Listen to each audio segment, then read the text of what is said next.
जय जगन्नाथ आपने केमती अच्छा आशा करने भलरे थे। आज मो बहुत दिन है आपको रेसिपी सेयार कर पार्नी बाहागर भिड तो आपण मानक देती आम घर को जाइली बाड़ी फूल फूल आपको सेयार करी जहाँ सासू बहुत मजा होता कि मुझे किसी भिड बनई पार्नी। आज गोटे रेसिपी देवी आपको मेथी सागर रेसिपी। मेथी साग तो शीत दिन बहुत मिले तो मेथी सागर बहुत उपकारिता अच्छी। शीत दिन मेथी सागर टेस्ट किसी अलग थाए तो अलग दिन में मेथी सागटा एत मिले जो शीत दिन बहुत प्रकार शाग पनीपरिया आमको मिले तो मेथी सागटा बहुत भरपूर परिमाण में मिले। तो कंचा मेथी साग को आणिक आम केमती कौन गोटे आइटम करा जोटा कि गरम भात में खाई हम पखाल भात भी खाई हम। चलतु आज स्टार्ट करवा केमती कौन मेथी सागर गोटे भजा समस्ते जानी उणा अधिके कि मुझे कौ प्रोसेस कर सेयार कर। मेथी सागटा तो आनी आपण मानक देखा तो बाछी बुछी एमती पानीटा छड़े देके एमती रखी पानी छड़गला पर आम काटा तादर मुझे गोटे दीटा आलू पकेबी दीटा आलू पकेबी गोटे बैगण पकेबी आउ कौन पकेबी साधारणतः भी आम जमी शाग भाजुं भी सेमती भाजवा टी अलग प्रोसेस रे भाजवा। तो चलते स्टार्ट कर। तो साधा अपेक्षा बिना सॉरी ए बिना पियाज रसुण अपेक्षा पियाज और रसुण देले टिके तार टेस्ट बहुत भल हुए। साधारे खाती लोक किंतु पियाज रसुण देले तार टेस्ट बहुत भल लगे। यहाँ गोटे शाग जोटा कि रसुण और पियाज व्यवहार है बहुत भल लगे। यहाँ को चोपा छड़े छोट छोट करके आलू को दीटा आलू पकई कहीं जो एति शाग अच्छी दीज मनुष्य आराम हो काटी दूसरी।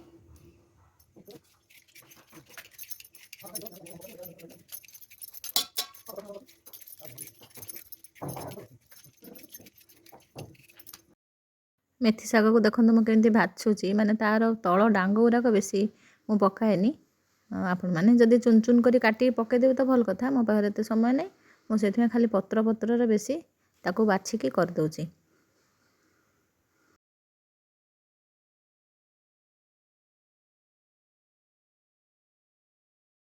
काटिकी रेडी कर देछि तापरे बसेवा।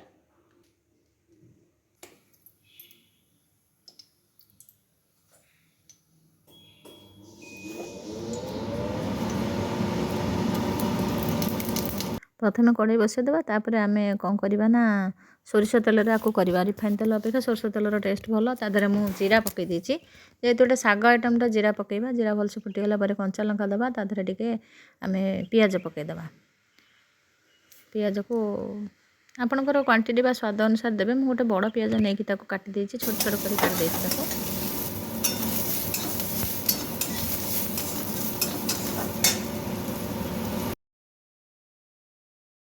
पियाजटा टे भाजी गला पर मुझे काटी रखि आलू को छोट छोट देखो टे पीस करके आलू काटी मैंने आलू भजा भाया नुह टे मोटा अंश तादर लुण टे पकईदेली आउ हलदी जदि पके ना न हलदी पकईले भी चलो।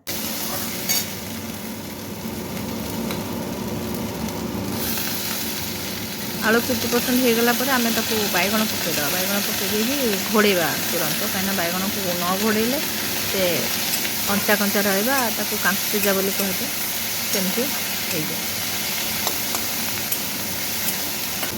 जेहेतु आगुरी आलूटा टे सीझी 50% तापर मु बैगण पकईदेली बैगण आलू भलसे सीझा दरकार कहीं आलू बैगण न सीझिले शाग पकईला बेसी टाइम दि जाए ना शागटा तो बहुत शीघ्र सीझे। बादाम किसी रखी कंचा बादाम ताको भाजीदेवी भाजी गुंड कर पाखापाखि हो गला आलू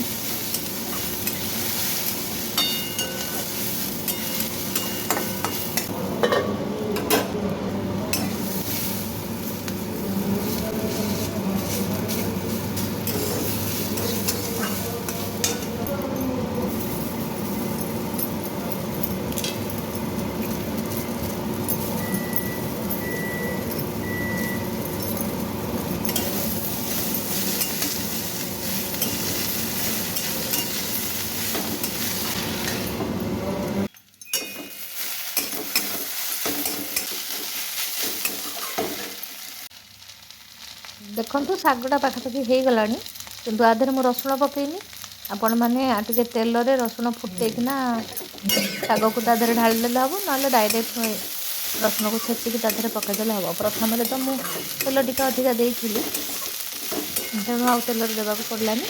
ଏମିତି ରସୁଣକୁ ଆମେ ଛେଚିଦେବା, ଛେଚିକି ତା ଦେହରେ ପକାଇଦେବା। ତାପରେ ଲାଷ୍ଟ ଗୋଟେ ଭଲ ଜିନିଷ ମୁଁ ପକାଇବି, ଯେଉଁଟାକୁ ଦେଖେଇଥିଲି ବାଦାମ, ମୁଁ ତାକୁ ଭାଜିକି ଆଉ ଗୁଣ୍ଡ କରିକି ରଖିଛି, ତା ଦେହରେ ମୁଁ ତାକୁ ପକାଇବି। ବାଦାମ ପକାଇବା ଦ୍ୱାରା ଏ ଯେଉଁ ଶାଗର ପାଣି ଅଂଶ ଯେଉଁ ଥାଏ ବା ପରିବାର ଯେଉଁ ପାଣି ଅଂଶ ଥାଏ ତାକୁ ଟାଣି ରସଟା ବହୁତ ମିଠା ଲାଗିବ ବା ଭଲ ଲାଗିବ, ଟେଷ୍ଟ ବହୁତ ବଢ଼ିଯାଏ।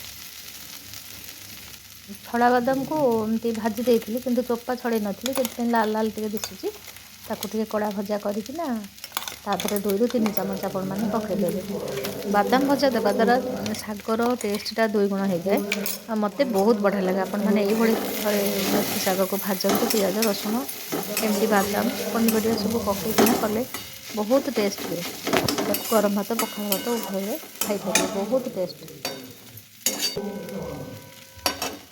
ଏଇଟା ତ ଶାଗର ଗୋଟେ ରେସିପି ସରିଲା। ଆଉ ଗୋଟେ କରିବା ପଟୁଆ, ମାନେ ସେଇ ଶାଗକୁ ମୁଁ 2 ଭାଗ କରିଦେଲି, ଗୋଟେ ଭାଜିଦେଲି ଆଉ ଗୋଟେ ରାଇତା ଭଳିଆ ମାନେ ପଟୁଆ ଦେଲି।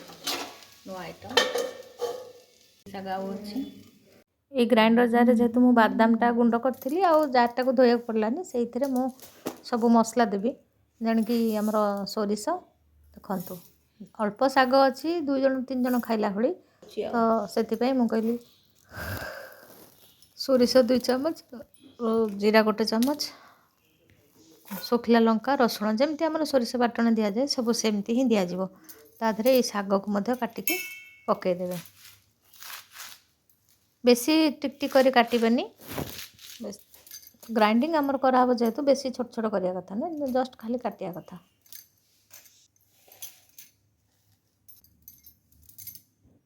ସେଇ ମସଲା ସାଙ୍ଗରେ 8-10ଟି ଖଣ୍ଡେ ଆମର ପମ୍ପକିନ୍ ସିଡ୍ ବା ବୋଇତାଳୁର ମଞ୍ଜିକୁ ଆମେ ତା ଦେହରେ ପକାଇ ଦେଇକି ତାକୁ ଭଲସେ ପ୍ଲେନ୍ କରି ବା ଚିକ୍କଣ କରିକି ବାଟିଦେବା।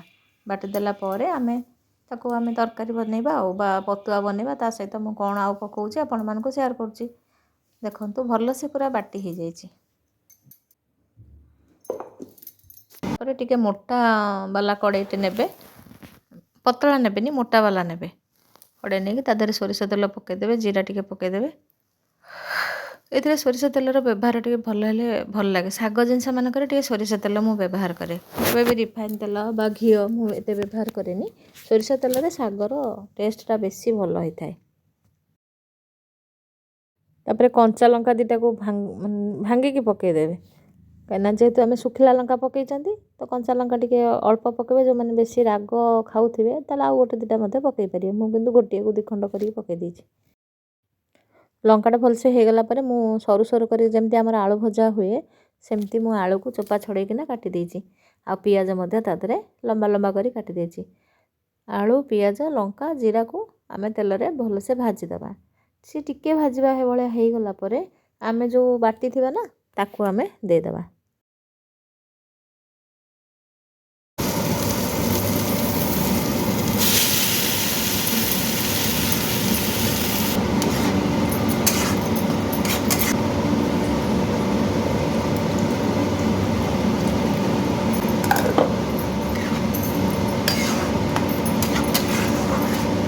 ଏଥିରେ ଗ୍ରୀନ୍ ଶାଗରେ ତ ଆମେ ଆଉ ହଳଦୀ ପକାଇବାନି, କିନ୍ତୁ ଆମେ ଲୁଣ ପକାଇବା। ଲୁଣଟା ମସଲା ସହିତ ଦେଇଦେଲେ ବି ଭଲ, ନହେଲେ ପଛରେ ବି ଦେଇଦେଲେ ଭଲ।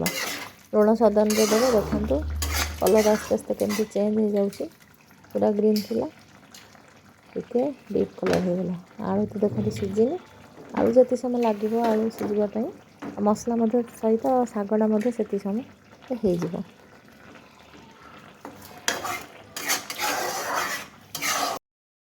ତାପରେ ଦେଖନ୍ତୁ ଶାଗଟା ହେଇସାରିଲା ପରେ ଆମେ ଟମାଟୋକୁ ଛୋଟ ଛୋଟ କରି କାଟିକି ରଖିଥିବା, ତା ଦେହରେ ଆମେ ତାକୁ ପକାଇଦେବା। ମସଲା ବହୁତ ସୁନ୍ଦର ବାସ୍ନା ହେଉଛି। ତା ଦେହରେ ଆପଣମାନେ ଚାହିଁଲେ ବି ଗୋଟା ରସୁଣ ମଧ୍ୟ ଦେଇପାରିବେ। ମୁଁ ବି ଦେଇଛି ଗୋଟା ରସୁଣ, କିନ୍ତୁ ଆପଣମାନଙ୍କୁ ଦେଖାଇବା ପାଇଁ ଭୁଲି ଯାଇଛି। ତା ଦେହରେ ଯେତେବେଳେ ଆମେ ମସଲା ଢାଳିଲେ ସେଥିରେ ଗୋଟା ଗୋଟା ରସୁଣ ମଧ୍ୟ ଦେବେ। ଆଉ ଯେତେବେଳେ ଆମେ ଶାଗ ହେଇସାରିବ ନା, ତାକୁ ଖାଇଲା ବେଳେ ବହୁତ ବଢ଼ିଆ ଟେଷ୍ଟ ଲାଗେ। ଦେଖନ୍ତୁ ପାଖାପାଖି ପୁରା ହେଇଗଲାଣି। ଯେତେ ଏଥିରେ କ'ଣ କି ପାଣିଟା ଯେତେ ଶୁଖିଯିବ, ଏଥିରେ ଶୁଖିଲା ଶୁଖିଲା ହେବ, ସେଇଟା ଟେଷ୍ଟ ସେତେ ଭଲ ହେବ। ଆଜି ମୁଁ ମେଥି ଶାଗର ଯେଉଁ 2ଟା ଆଇଟମ୍ ଆପଣମାନଙ୍କୁ ବତେଇଲି, ଆପଣମାନେ ନିଶ୍ଚିତ ଟ୍ରାଏ କରିବେ। ଟ୍ରାଏ କରିକି ମୋତେ ଆପଣଙ୍କର ମତାମତ ଭିଡ଼ିଓ କମେଣ୍ଟ ମାଧ୍ୟମରେ ନିହାତି ଜଣାଇବେ। ଆଉ ଭିଡ଼ିଓଟି ଭଲ ଲାଗିଥିଲେ ନିଶ୍ଚିତ ଲାଇକ୍ ସେୟାର ଆଉ ସବସ୍କ୍ରାଇବ୍ କରିବେ। ରହୁଛି ଜୟ ଜଗନ୍ନାଥ। ଦେଖା ହେବା ଗୋଟେ ନେକ୍ସଟ ଭିଡ଼ିଓରେ ବଢ଼ିଆ ବାସ।